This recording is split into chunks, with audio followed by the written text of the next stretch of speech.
Libro, Escatología, Final de los Tiempos. Autor, José Grau. Lección 24. Un origen turbio y unas lecciones que aprender. El futurismo de la Contrarreforma. No solo en el siglo XVI, sino a lo largo de toda la Edad Media, los reformadores de distintos países solían aplicar a la Roma papal la mayoría de las profecías bíblicas sobre el Anticristo. De entre los jesuitas, creados expresamente para la batalla contra la Reforma, surgieron dos hombres decididos a levantar el estigma que los teólogos reformistas medievales, y en especial los reformadores del siglo XVI, habían colocado sobre el Vaticano. Para ello interpretaron los textos de modo que no pudieran aplicarse a su época ni relacionarse con la Roma papal. La Contrarreforma se empeñó no solo en atacar a la Reforma, sino también a las bases de la posición profética sostenida unánimemente por los reformadores. La respuesta fue doble, y aún contradictoria. Por un lado, la escuela futurista, ideada por Francisco Rivera de Salamanca y utilizada especialmente por Belarmino. Por otro, la escuela pretérita, también de otro español, Luis del Alcázar, que con variaciones adopta mayormente el catolicismo actual. Para Alcázar, los textos proféticos, sobre todo el Apocalipsis, tratan de hechos ya acaecidos en días de la naciente Iglesia, en la Roma de los emperadores, perseguidora de los primeros confesores de la fe, por tanto, no aplicables a la Roma del siglo XVI. Rivera, por el contrario, lanzó el cumplimiento de las profecías al lejano futuro, justo antes del final de la historia.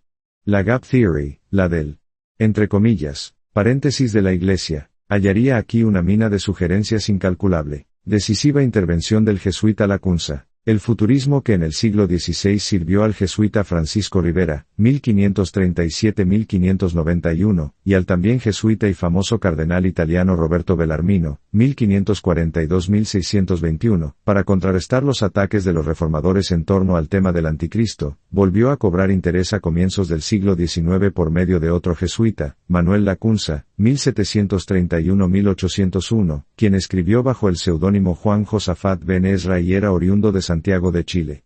Su obra, titulada La venida del Mesías en gloria y majestad, fue condenada por el Index Librorum Prohibitorum en 1824. Precisamente entonces comenzó su influencia en ciertos ámbitos exaltados del protestantismo inglés. Conmovió profundamente a Edward Irving y halló amplia circulación a través de la versión inglesa que el mismo Irving realizó en 1826, y en la conferencia profética de Albury Park del mismo año. Lacunza compartía con Rivera la orientación futurista, aunque difería en puntos que le valieron la prohibición. Para Lacunza, todas las profecías no cumplidas en la primera venida se cumplirían en la segunda venida premilenial. No veía al anticristo como individuo, sino como un cuerpo moral de apostasía que se encarnaría en la Iglesia, el templo de Dios, según él, al término de la presente dispensación. Respecto de su propia Iglesia, sus tesis eran revolucionarias. El anticristo colectivo, los cristianos infieles, sería destruido al comienzo del milenio, que situaba en un futuro cercano, no lejano, como Rivera, porque creía en la inminente venida del Señor, y ubicaba la resurrección general de los impíos al final del milenio.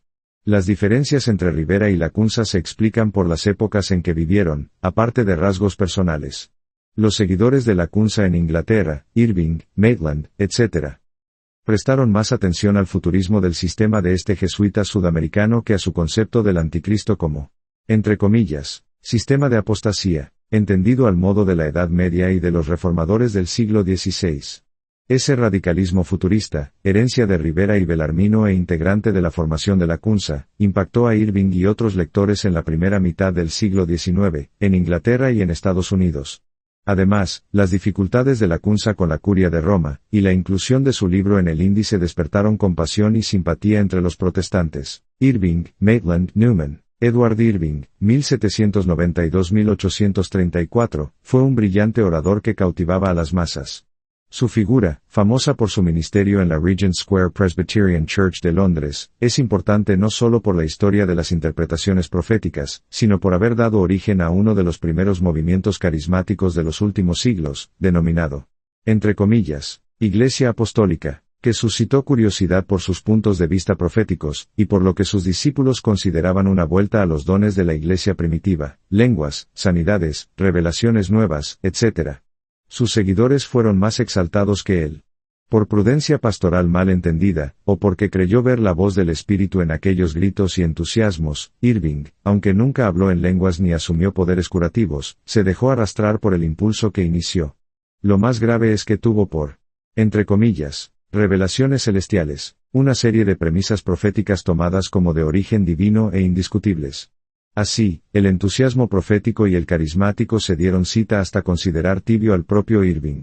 Tras él, Samuel R. Maitland, 1792-1866, anglicano, contribuyó decisivamente a la prehistoria del dispensacionalismo, fue el primer autor protestante que aceptó la interpretación ribereña del anticristo, y difundió el futurismo entre el clero anglicano.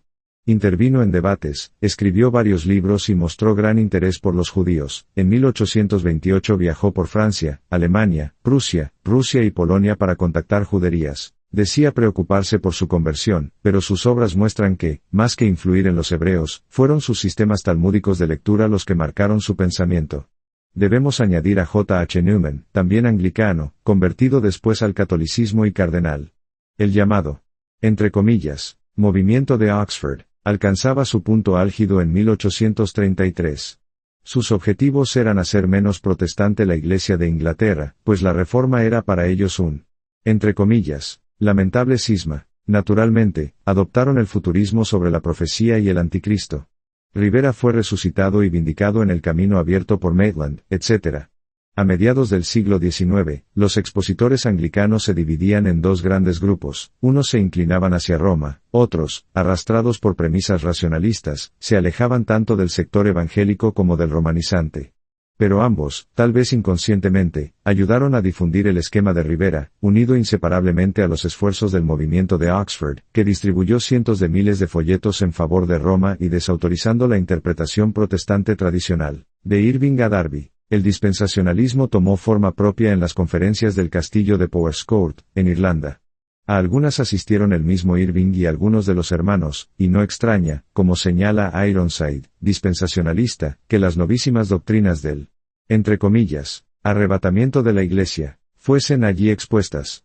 La mención a los hermanos, el llamado, en sus orígenes, movimiento de los, entre comillas, Plymouth Brethren, es inevitable. Se ha escrito mucho sobre su relación con el dispensacionalismo, pero la idea de que las asambleas de hermanos originaron este sistema escatológico es errónea. Incluso Ryrie admite que ni Darby ni los hermanos originaron los conceptos comprendidos en el sistema. Entre los asistentes a Powerscourt estaba John Nelson Darby, uno de los fundadores de los, entre comillas, hermanos de Plymouth, quien recibió el impacto de la predicación de Irving y sus discípulos. Ciertamente, los hermanos eran muy distintos de los irvingitas, pero es un hecho que algunos de sus líderes recibieron indirectamente la influencia de las ideas proféticas de Irving en Powerscourt, y mediante libros proféticos que circulaban con profusión en aquellos días, atizados por la fiebre de curiosidad y el proselitismo de la escatología futurista, literalista y judaizante de moda. Mientras tanto, entre los irvingitas cundían entusiasmos carismáticos, se hablaba de dones de sanidad en Escocia, de restauración del don de lenguas y de otros hechos tenidos por sobrenaturales. La congregación londinense pastoreada por Irving dio informe favorable de lo ocurrido en el norte.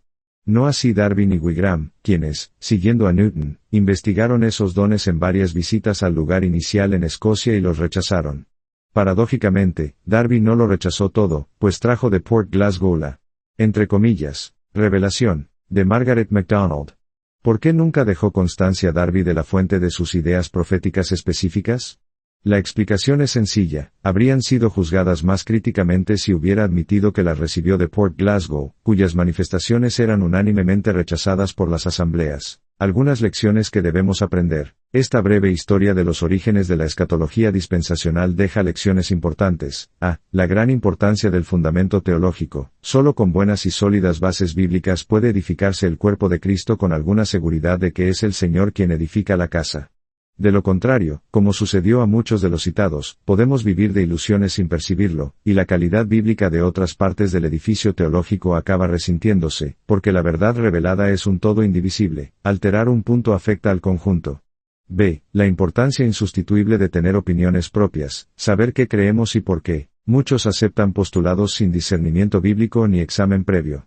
¿Seguimos siendo el pueblo del libro, la iglesia de la palabra, o simplemente continuamos tradiciones denominacionales?